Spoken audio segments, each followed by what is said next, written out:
всем по аргументам. Один аргумент, хорошо. Вы говорили о том, что вы боитесь, что это приведет к демографическому дисбалансу. Я поняла.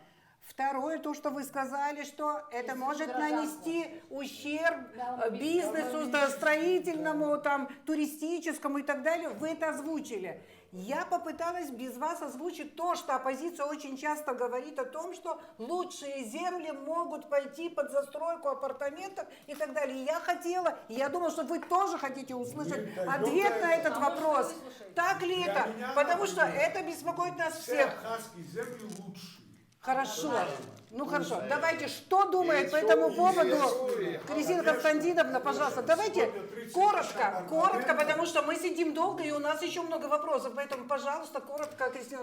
Возьмем в периметр своей оценки риска в категорию особо ценных земель, как и предусмотрено законодательством Республики Абхазия. Это 500 метров от береговой линии.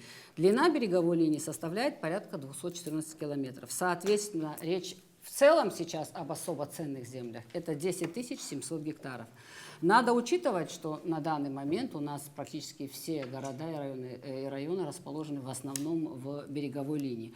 Кроме того, хочу обратить сейчас внимание на очень важную цифру. Вот мы же говорим, что мы в данном случае лишимся особо ценных земель, потому что тут придет большое количество людей и будет массовая застройка. Вот я могу вам сказать, что за период с 2008 по 2023 год включительно принятых решений, я только говорю о республиканском уровне принятия решений, о местных органах власти я не говорю.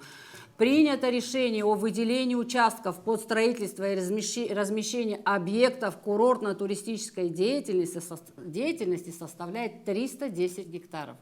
Это то, что уже на сегодняшний день наши граждане, в том числе путем привлечения каких-то инвесторов, имеют возможность возвести туристические объекты. Это говорит о чем? Это говорит о том, что у них уже такая возможность сегодня есть, и кроме того, они могут привлечь соответствующие инвестиции, имея право пользования землей. Это нашим гражданам интересно? Это точно нашим гражданам интересно. Дальше. Я говорю о том, что общая площадь земель, особо ценных земель, да, о которых мы говорим, я озвучила.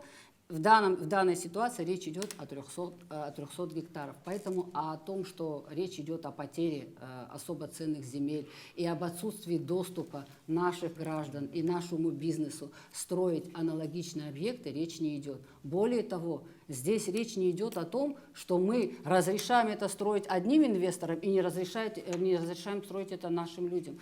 Слушайте, каждый человек имеет право и возможность привлечь инвестора, построить объект в соответствии с теми финансовыми возможностями, которые могут быть использованы в этом смысле.